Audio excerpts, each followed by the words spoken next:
Bonjour Emmanuel Grégoire. Bonjour. Un homme a tenté hier à Bayonne de mettre le feu à la mosquée, puis ensuite il a tiré à l'arme à feu, il y a 2 blessés graves. Est-ce que vous y voyez un fait divers parmi d'autres, ou est-ce que pour vous cela dit quelque chose de l'état de notre société ? Alors c'est un fait divers, hein, mais il dit quelque chose comme tous les faits divers. C'est évidemment un acte inadmissible, révoltant, mais c'est montrer d'une certaine manière l'intolérance qui s'installe et la façon exacerbée, brutale avec laquelle elle s'exprime. Et ça renvoie, sans mettre en cause les uns et les autres, ça renvoie à la responsabilité collective qui est la nôtre dans la structuration du débat public. On sait que dans les actes de ces fous, parce qu'on va laisser l'enquête, mais enfin, il n'est sans doute pas sain d'esprit, le passage à l'acte est un des éléments constitutifs du climat dans lequel on est. Et donc, il faut être vigilant là-dessus et puis envoyer un témoignage à nos concitoyens, ici de confession musulmane, comme on le fait pour tous nos concitoyens lorsqu'ils sont victimes d'un drame directement lié à leur religion, à leur appartenance culturelle. Et donc, voilà, c'est un message d'amitié d'abord que j'envoie à nos concitoyens de confession musulmane. Le suspect a été candidat en 2014 à une élection locale sous l'étiquette du Front National.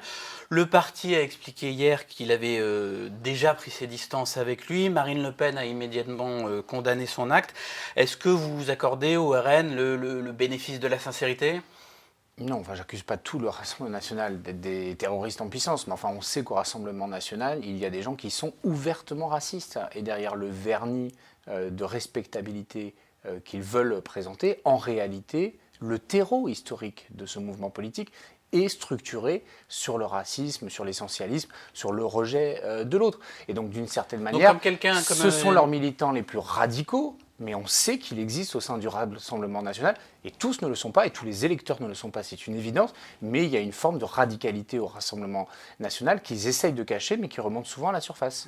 Comme quelqu'un comme Nicolas Bay dit ces idées n'ont rien à voir avec les nôtres, vous avez du mal à accepter ce discours ? Non, je ne veux pas du tout accuser les responsables du Rassemblement national de cautionner ou d'encourager ce type de comportement, mais on sait qu'à l'intérieur de ces mouvements-là, dont l'essence philosophique et le rejet de l'autre et la stigmatisation, notamment des populations immigrées, rassemblent des militants qui s'enferment dans une radicalité.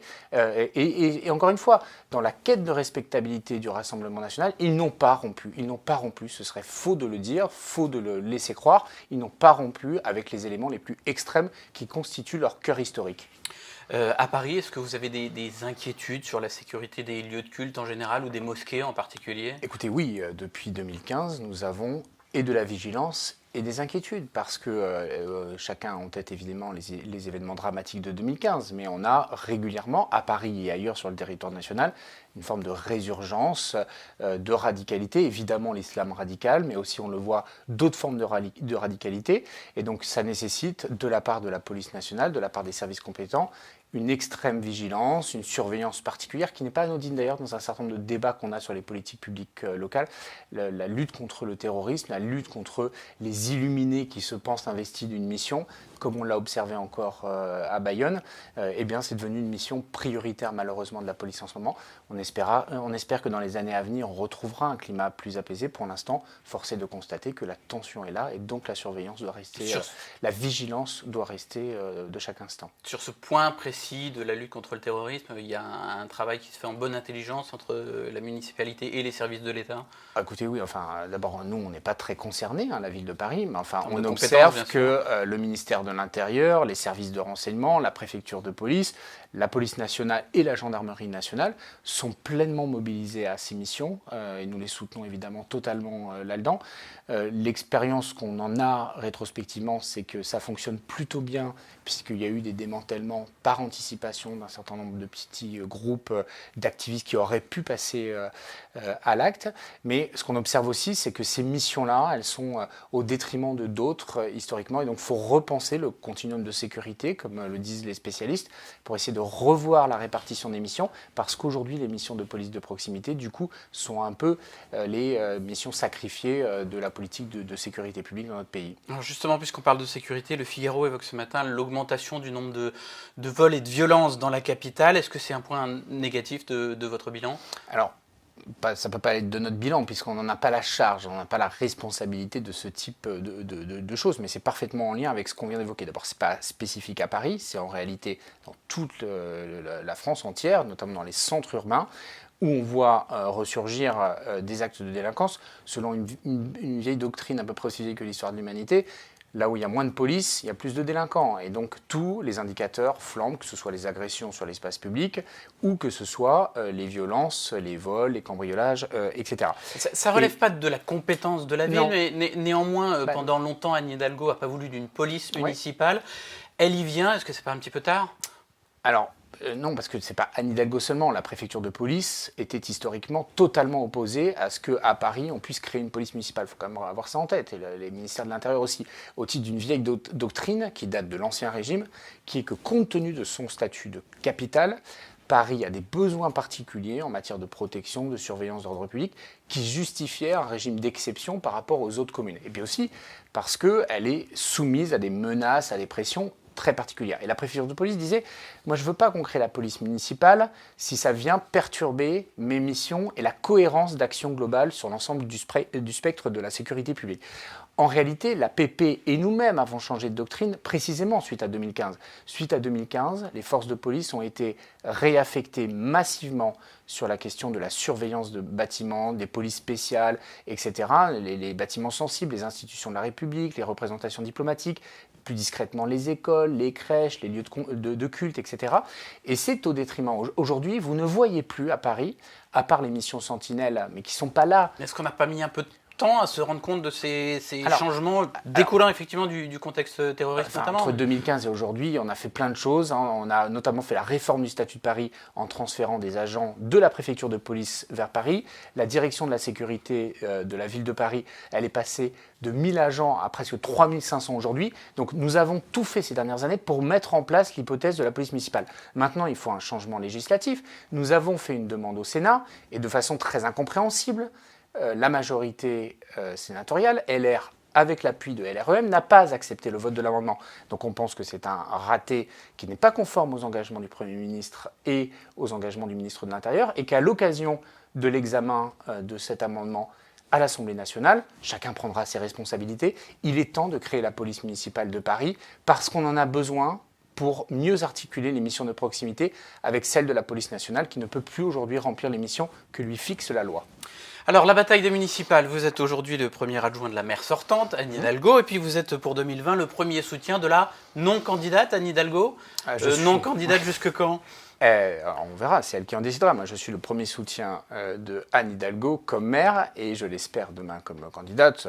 Qu'est-ce qu'elle attend pour se déclarer? Elle attend plein de choses. C'est d'abord, elle attend de finir son travail. On ne peut pas gâcher un mandat de plusieurs mois parce qu'on serait en campagne et sous la pression d'adversaires et de challengers. Et c'est bien leur droit démocratique de nous challenger, et on espère que ce sera utile au débat public. Mais aujourd'hui, les Parisiens que nous croisons ne nous parlent pas de la campagne électorale. Ils nous parlent de politique publique locale, ils nous parlent de propreté, de petite enfance, de famille, de pouvoir d'achat, de santé.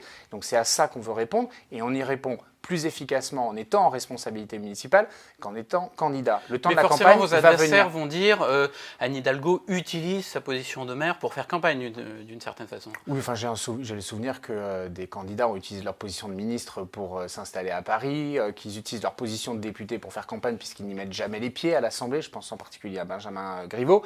Donc il n'y a pas de leçon à recevoir. Chacun fait ce qu'il veut dans le timing qu'il entend. Qu'ils règlent d'abord leurs problèmes entre eux, et on observe qu'ils en ont beaucoup, ce qui n'est pas notre cas. C'est aussi l'un des éléments pour lesquels on peut prendre le temps. C'est votre meilleure campagne pour le moment, c'est celle que font vos adversaires, Benjamin Griveaux et Cédric Villani qui se neutralisent, François Bayrou qui réclame un plan B.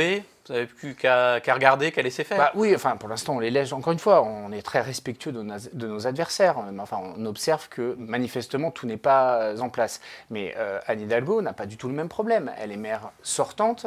Elle n'est absolument pas contestée en termes de dynamique, de leadership. Et donc, elle pourra être naturellement, si elle le souhaite et quand elle le souhaite, candidate. Aujourd'hui, avec Paris en commun, qui est la structure qui prépare sa candidature, nous sommes concentrés sur la préparation du projet.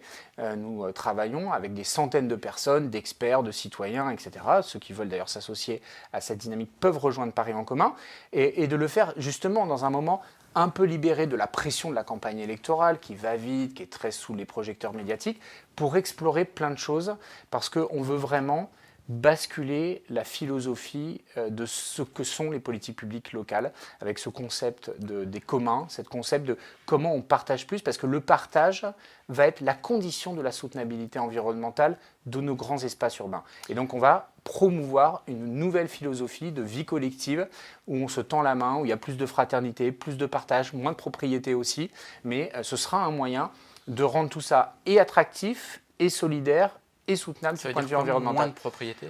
Moins de propriété, c'est l'exemple typique de la voiture. Pendant très longtemps, pendant des dizaines d'années, le modèle, ça a été « j'achète une voiture ». Aujourd'hui, et sans que ce soit, entre guillemets, socialisé ou municipalisé forcément, mais on promeut des modèles, grâce notamment à la puissance des outils numériques, où on peut partager. C'est-à-dire, je loue la voiture dans le petit moment où j'en ai besoin. Ça permet d'avoir beaucoup moins de voitures, dont 90% du temps, elle n'est pas occupée, donc stationne soit sur l'espace public, soit en souterrain.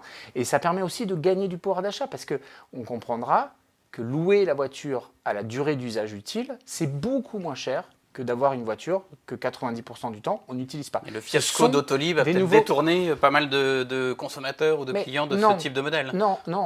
Autolib a marché dans ses débuts et il a été lui-même bousculé justement par des nouvelles offres émergentes qui sont venues concurrencer et rendre le système, d'une certaine manière, obsolète. Et donc on a fait le choix d'en sortir très vite, précisément pour permettre l'arrivée de nouveaux usages. Aujourd'hui, il y a à Paris plus de voitures en autopartage qu'il y en avait sous Autolib. Simplement aujourd'hui, ce n'est pas les puissances publiques qui les financent, ce sont les usagers. Et il n'y a aucun risque pour les finances publiques, c'est à tout point de vue vertueux. Cédric Villani, qui était président du comité de soutien d'Anne Hidalgo en 2014, refuse l'idée de vous tendre la main. Vous dirigez la ville avec les Verts, ils vont faire une liste à part. La maire du 20e, maire socialiste, a rejoint Benjamin Griveaux. Est-ce qu'Anne Hidalgo est encore capable de rassembler en 2020 ? Oui, pour reprendre tout ça en détail, mais la maire du 20e, qui est une femme pour laquelle j'ai beaucoup d'estime, elle est partie parce que nous ne voulions plus d'elle. Ça fait des mois, des années même, qu'elle est mise en minorité dans son propre arrondissement et qu'elle a été vraiment humainement, politiquement, affectivement très soutenue par Anne Hidalgo. Elle en est peu reconnaissante, je l'observe, mais enfin, ça c'est la politique. Et elle fait choix parce qu'elle n'avait plus de place chez nous, malheureusement. On a discuté avec elle. C'est de l'opportunisme. C'est pas de l'opportunisme, pas de jugement définitif. En tout cas, elle a fait le choix de passer dans le camp d'en face. C'est pas la première fois depuis 2017 qu'on observe des comportements qui, sur le plan des valeurs, sont très erratiques. Sur le sujet de Villani, on comprend bien qu'ils ne disent pas aujourd'hui dans la campagne de leadership vis-à-vis de Benjamin Griveaux qu'ils souhaitent nous tendre la main. Ça me surprend pas. Vous pensez que ça peut encore arriver ? En tout cas, je comprends qu'il ne veut pas tendre la main à Benjamin Griveaux, sinon il ne se présenterait pas. Il va falloir que toutes ces personnalités politiques disent avec qui ils veulent gouverner Paris. C'est bien. Et vous êtes prêt à discuter, par exemple, avec quelqu'un comme Cédric Villani ? Nous, on est prêt à discuter avec tout le monde. Mais là, il faut prendre les choses dans l'ordre. Et dans l'ordre, c'est qu'est-ce qu'on veut porter ? Et ensuite, comment on entend le faire ? Nous, on a une majorité sortante qui a vocation à continuer à exercer les responsabilités à Paris. C'est-à-dire que nous souhaitons, on verra si c'est réciproque, mais je comprends que ça l'est, avec les Verts, nous avons vocation à fusionner ensemble. Simplement, il y a comme depuis 2001 un petit challenge de savoir qui est en tête dans tel arrondissement ou pas, et le rapport de force interne à la majorité. Mais ensuite, nous avons le souhait d'ouvrir les bras à des personnalités venant de nouveaux horizons. C'est grâce à ça que Paris en commun montre qu'il fonctionne bien, parce que ça attire des gens qui viennent de l'extrême gauche, qui viennent d'En Marche, etc., mais qui, sur le plan des politiques municipales, disent on comprend ce qu'est fait Anne Hidalgo, on comprend où elle veut nous emmener, nous y adhérons, il y a éventuellement des choses à ajuster, des choses à améliorer, mais c'est avec elle que nous voulons le faire, parce que c'est la seule qui aura le courage et la détermination pour emmener là où nous devons aller. Très vite, votre équipe municipale a beaucoup été attaquée ces derniers mois sur l'anarchie des travaux dans Paris. Est-ce que vous considérez que vous avez réussi à mettre de l'ordre dans tout ça ? Oui, d'abord, on le sait qu'il y a eu beaucoup de travaux, puisque nous avons pris des décisions, Anne Hidalgo a pris des décisions courageuses pour accélérer la transition vers le vélo, etc. Et on ne fait pas de transformation de la ville sans faire des travaux, ça n'existe pas. Et Paris a toujours été une ville... planification ou leur accumulation qui a été critiquée. Exactement, pas la planification. Nos experts sont très bons, nos ingénieurs sont très bons. Il y a des défauts d'exécution dans les sous-traitances en cascade avec les prestataires et nous avons prévu de revoir le règlement de voirie dès le début de la prochaine mandature pour faire les ajustements sur ce qui a dysfonctionné, que nous avons très bien identifié. Mais après, la gêne occasionnée par les travaux, elle est réelle, nous la reconnaissons, nous nous excusons d'une certaine manière humblement, mais nous considérons que c'est le succès d'usage qui fera qu'on nous pardonnera ces travaux peut-être un peu trop nombreux pendant un moment. Voilà, les pistes cyclables, ça crée un immense bazar au moment où on les construit, mais si ça fonctionne, on aura tous gagné, et pour l'environnement, et pour la révolution des mobilités, et pour le pouvoir d'achat, et pour la santé de nos enfants. Merci beaucoup Emmanuel Grégoire. Merci à vous.